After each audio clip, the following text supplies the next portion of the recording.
النجم الأرجنتيني ليونيل ميسي لا يرقى البقاء، وأنباء إعلامية تتحدث عن قرب عودته للفريق الكتالوني. فما صحة هذه الأخبار؟ وما هي الأسباب التي تؤكد أو تنفي هذا الخبر؟ ومن باب المنطق، هل سنرى ميسي مجددا في برشلونة؟ الجواب المنطقي في هذا الفيديو، ولكن ما بعد الفاصل.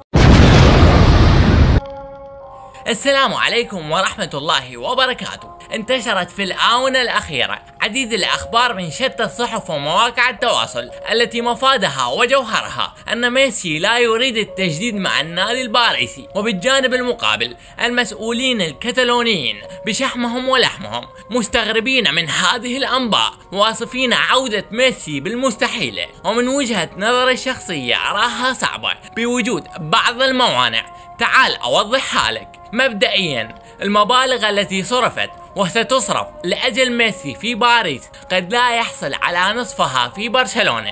ولا تحدثني عن الوفاء والانتماء، فالجانب المعيشي والمادي للاعب لا يقل أهمية عن الجانب الرياضي، وهذا مانع من عدة موانع. وإن لم يكن ميسي مهتما بهذه الأمور، فهنالك مانع ثاني لحدوث الصفقة.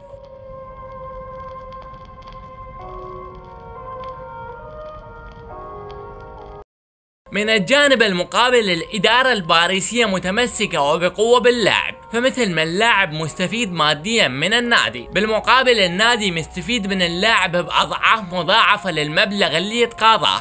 فمبيعات القمصان والشعبية الجارفة التي تنتج ثروة كبيرة من بيع التذاكر والإعلانات التي يأتي بها ميسي للنادي، كلها عوامل مدرة للأرباح بالنسبة للباريسيين. ومن الجنون التفكير ببيع اللاعب ولو بلحظة جشع، فاقتصاديا وفنيا ستكون صفقتك فاشلة بكل ما تحمله الكلمة من معنى، وستخسر أكثر مما تربح. ولهذا الخليفي ما راح ينطينا ميسي بسهولة، ولو كانت رغبة اللاعب تفوق كل الرغبات.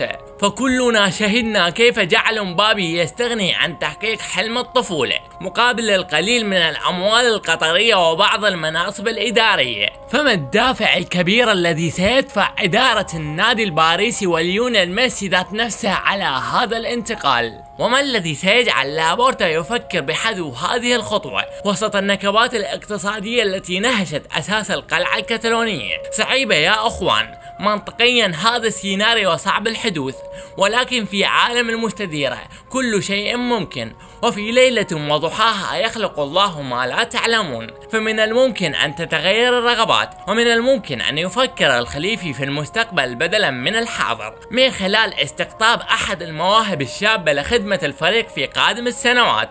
وفي هذه الحالة ما لنا إلا أن نراقب عن كثب كل الأخبار الجديدة. وبهذا الخصوص إن تلقى هذا الفيديو إقبالا كبيرا منكم، سأنشر لكم كل التحديثات الخاصة بهذه القضية، لذلك لا تتقاعس عن الاشتراك بالقناة وتفعيل جرس الإشعارات، فالقادم جميل ورائع إن شاء الله. كان معكم عزرتي وبر، مع السلامة.